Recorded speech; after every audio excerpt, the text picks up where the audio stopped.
Paz, igreja, bom dia. Estamos aqui com mais um estudo de uns salmos e hoje estamos falando sobre os Salmos 42, um salmo muito conhecido no meio da igreja, porque famoso texto, porque te abates, ó minha alma.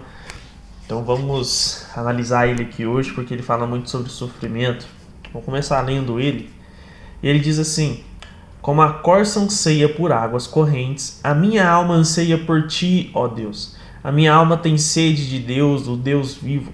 Quando poderia entrar para apresentar-me a Deus? As minhas lágrimas têm sido o meu alimento de dia e de noite, pois me perguntam o tempo todo: onde está o seu Deus?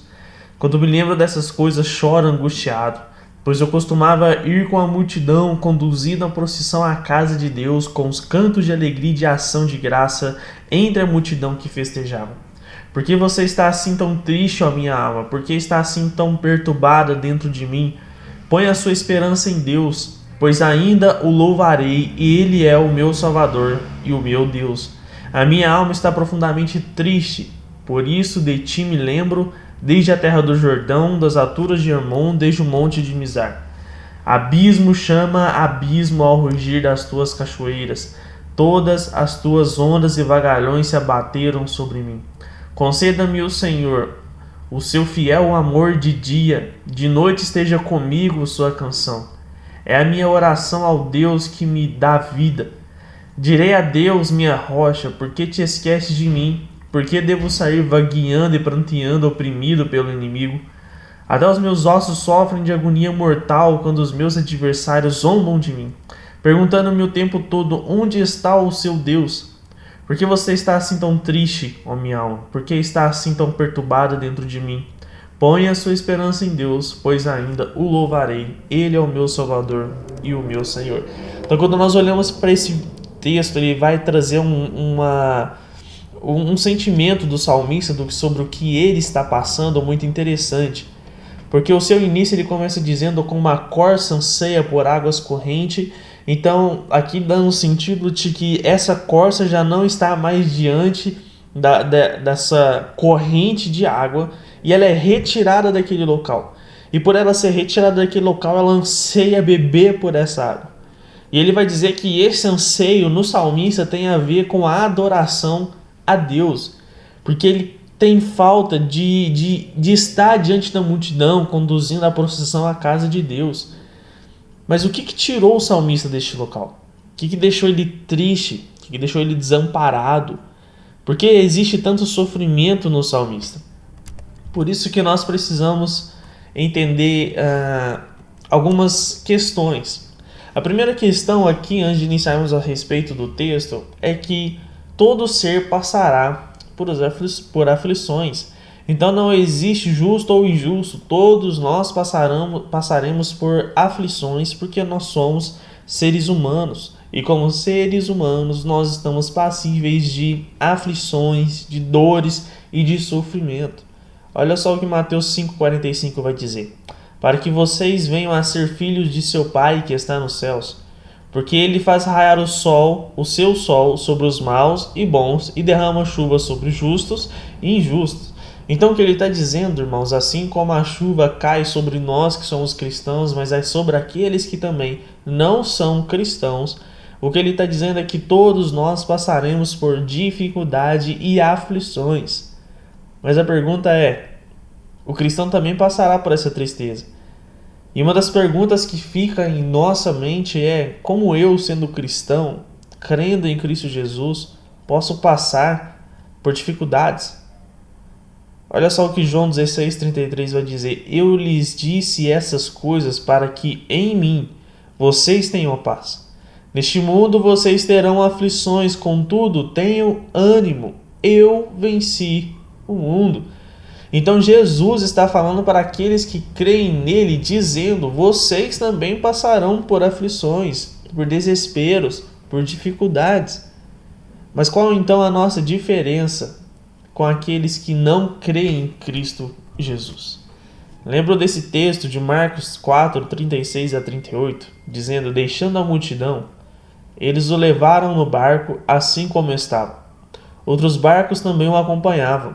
Levantou-se um forte vendaval e as ondas se lançavam sobre o barco, de forma que este foi se enchendo de água. Jesus estava na popa, dormindo com a cabeça sobre um travesseiro. Os discípulos o acordaram e clamaram: Mestre, não te importas que morramos? Então, se você perceber aqui, a tempestade pode ser muito bem as dificuldades, as aflições, as lutas do dia a dia. Aquilo que nós chamamos sobre os desertos sobre as nossas vidas. E muitas vezes nós passamos por essa dificuldade. Mas o que o texto vai dizer para nós é que Jesus ele estava no barco e outra multidão também entrou em outros barcos para o seguir. O que isso mostra para nós é que existia um barco onde Jesus estava nele, existiam outros barcos onde a multidão não estava nele. Então qual é a nossa dificuldade, qual é a nossa diferença diante da tempestade, da dificuldade, sobre as lutas e sofrimentos sobre as nossas vidas? É que quem está no nosso barco é o Filho de Deus. Aqueles que não creem em Cristo, não possuem a Cristo Jesus no seu dia a dia, não têm uma esperança a qual se agarrar, a não ser o esforço das tuas próprias mãos. Mas quando nós estamos no barco, quem está conosco é o próprio Filho de Deus. Então nós passaremos por dificuldades e aflições, mas Jesus estará conosco. Então vamos entender os Salmos 42. O Salmos 42 ele mostra de uma forma bem humana os problemas vividos pelo povo de Deus e pelos seus autores. Você vai ver que tem muitas vezes eles estão animados, deprimidos, cantando ou chorando. Então o Salmo ele tem essa característica. Quando nós olhamos para o Antigo Testamento, nós vemos que Deus está falando ao seu povo. Mas quando nós olhamos para os Salmos, é o povo falando a Deus, com Deus. Olha o que Atanásio vai dizer. A maior parte das Escrituras, os Salmos, falam por nós a Deus. Então aqui é um Salmos onde pessoas humanas passando pelas suas dificuldades, seja adorando, seja louvando, seja glorificando ou passando por dificuldade, todos eles estão expressando louvores ao Senhor. Então é um salmo muito íntimo de nós para com Deus. E aqui o salmista está abrindo o seu coração para o Senhor. E nós vamos ver que é um homem de muitas dificuldades. Porque o autor ele está infeliz, confuso, ele está perturbado emocionalmente. Olha só que está um salmo no versículo 5. Porque está batido, ó minha alma, porque te perturbas em mim. E quando se fala de perturbação, irmãos, é como se você estivesse num trânsito. E você estivesse ali dentro do seu carro com muitas crianças conversando ao mesmo tempo diante de um engarrafamento, pessoas buzinando e um cara tentando te vender uma balinha na hora. Então, ou seja, não há paz, há uma perturbação exterior. Mas essa perturbação exterior estava no coração e na alma do salmista. O salmista estava perturbado em seu íntimo. Então ele está infeliz, ele está confuso, ele está perturbado e ele está emocionalmente perturbado. E olha o que é então o sofrimento do salmista. A primeira coisa que nós vamos ver, irmãos, é que o sofrimento do salmista tem a ver com a rebelião que estava acontecendo em sua casa. Aqui o contexto está em 1 Reis, capítulo 1 e 2. É o capítulo onde Davi ele está sofrendo, então, uma perseguição do seu filho Absalão. Absalão quer tomar o seu trono a qualquer custo. Então Davi, diante das mortes acontecidas, ele recua e ele vai para os montes, para as cavernas, ali para ter um tempo com Deus, para evitar mais sangue diante da cidade. Então o que acontece aqui é que o salmista está sofrendo uma grande perseguição. E olha só como é que estava a alma do salmista neste momento. A neve derretia, fazia o Jordão transbordar e o transformava num rio inquieto e de correnteza forte. Assim era o estado da alma do salmista. Ou seja, diante de um tempo onde a neve ali não transbordava, onde a neve não derretia e transbordava o Jordão, é como um rio que não existia uma correnteza muito forte. Mas quando então coisas exteriores caem sobre ele, então ali há um transbordar e o rio não fica quieto, ele fica inquieto. Então o salmista está de um lugar olhando para esse rio e ele está dizendo: "Oh meu Deus, dentro de mim a minha alma está abatida, Por isso lembro-me de ti desde a terra do Jordão e desde os Hermonitas, desde os pequenos montes. Um abismo chama outro abismo, ao ruído das tuas catatupas. Todas as tuas ondas e as tuas vagas têm passado sobre mim. Então ele está olhando para o Jordão e ele está dizendo: a minha alma está perturbada como este rio. Então qual é o retrato aqui deste homem? A primeira coisa que nós vamos ver é que é um homem abatido. Porque está abatida a minha alma, porque te perturbas dentro de mim. E no versículo 11 se repete: porque está abatida a minha alma, porque te perturbas dentro de mim. Então ele vai buscar essa salvação. E essa salvação significa o auxílio de Deus sobre a vida do salmista. Então o que o texto está mostrando para nós é que diante do nosso sofrimento, diante da nossa angústia, diante da nossa dificuldade, Deus é um Deus que vem para ter conosco diante das nossas dificuldades. Então Deus é um Deus sim que está interessado nos nossos sofrimentos, nas nossas lutas, nas nossas mazelas. E o salmista está mostrando para nós é que Deus é o auxílio dele, a salvação dele diante do sofrimento. Então se você está sofrendo, ou se alguém está sofrendo que você conhece, a palavra que nós temos para ela é: Deus é o seu auxílio que pode te tirar deste sofrimento. Segunda coisa que nós vamos ver é que existe uma ausência de Deus aqui, e ele começa a dizer que existem lágrimas, que existe uma ferida mortal. Olha só, as minhas lágrimas servem de mantimento de dia e de noite, enquanto me dizem constantemente: onde está o teu Deus?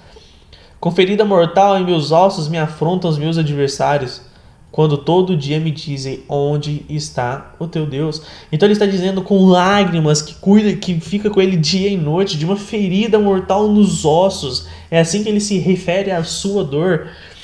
Mas o interessante aqui é a pergunta que as pessoas estão fazendo para ele: aonde está o teu Deus? E a pergunta é: será que Deus realmente está distante do salmista?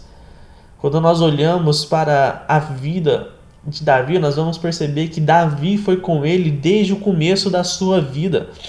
Deus tem derrubado os gigantes, Deus tem cuidado dele diante de guerras, de perseguições. E agora as pessoas estão olhando para ele: olha, Deus ele estava te livrando naquela época, por que ele não está te livrando agora do seu filho? Aonde está o teu Deus? E a resposta para essa pergunta, irmãos, é o que ele diz: olha, o meu Deus é aquele que me salva, aquele que me dá auxílio. Em algum momento ele tende a dizer que Deus está um pouco longe, mas em outro momento dos Salmos ele está dizendo que Deus é um Deus que vai ao auxílio dele, que cuida dele, que salva ele. Então a gente vai ver que existem muitas lágrimas abundantes. As minhas lágrimas me servem de mantimento de dia e de noite. A gente vai ver um sentimento muito de saudade também. Quando me lembro disso, dentro de mim derrama minha alma, pois eu havia ido com a multidão. Fui com eles à casa de Deus, com voz de alegria e louvor, com a multidão que festejava. Então essas lágrimas, irmãos, também de um lugar aonde ele está com muita saudade de onde ele estava vivendo. Do lugar que ele estava com Deus, de estar com a multidão, com o povo, e ele está olhando para isso dizendo: olha, essa perseguição, essa aflição me tirou do lugar onde eu gostava de estar, na casa de Deus. Então o Salmos então vai mostrar para nós como vencer o abatimento. E a primeira coisa que ele vai dizer é: creia no Senhor. Ele está dizendo: espere em Deus, pois ainda o louvarei pela salvação da sua face. E aqui esperar, irmão, tem a ver com ficar quieto e confiar, crer no Senhor. Então, diante do sofrimento, diante da dificuldade, diante das circunstâncias que causam abatimento à nossa alma, o conselho do salmista para nós é: espere e creia no Senhor. Creia no Senhor, coloque a sua esperança sobre Ele. E ele ainda vai dizer: busque também no Senhor. Contudo, o Senhor mandará a sua misericórdia de dia, e de noite a sua canção estará comigo, uma oração ao Deus da minha vida. Então ele está dizendo: olha, a sua misericórdia fica comigo de dia, e de noite a sua oração, a canção está comigo. Então, ou seja, durante dia, durante noite, nós não podemos nos esquecer de Deus, nós temos que estar diante dele, buscando a Ele, a face do Senhor sobre as nossas vidas. diante do sofrimento, diante de um sentimento ruim, de dificuldade, de sofrimento, se mova para o Senhor, esteja com o Senhor, ame o Senhor todo dia. E o terceiro ponto ele vai dizer: dependa do Senhor. Olha só que está no versículo 9: darei a Deus a minha rocha. Então ele está diante de Deus, ele está dizendo que esse Deus é uma rocha, um lugar seguro no qual ele pode confiar. Se Deus foi com ele durante toda a vida, não é agora que ele vai o abandonar. E o quarto ponto aqui, no terceiro, no caso, está dizendo: questione o seu próprio comportamento. Porque está batido a minha alma, porque te perturbas dentro de mim. E uma das coisas que nós precisamos confrontar é o nosso sofrimento, porque muitas vezes o nosso sofrimento está ligado às coisas pequenas, a coisas que não fazem sentido. Mas o que ele está dizendo é: confronte, pergunte a si mesmo por que está sofrendo. E a resposta virá de Deus, pois está dizendo: espere em Deus, creia em Deus, porque a salvação virá. Amém, irmãos? Esse é o nosso Salmos 42, um Salmos que tem muito a nos ensinar. Que Deus possa estar te abençoando, cuidando do seu coração diante do seu sofrimento. Deus é um Deus que vem ao nosso auxílio, que cuida de nós. Jesus Cristo é aquele que está interessado em nossos sofrimentos, porque Ele quer nos ensinar diante do sofrimento. Amém? Que Deus esteja abençoando a sua vida.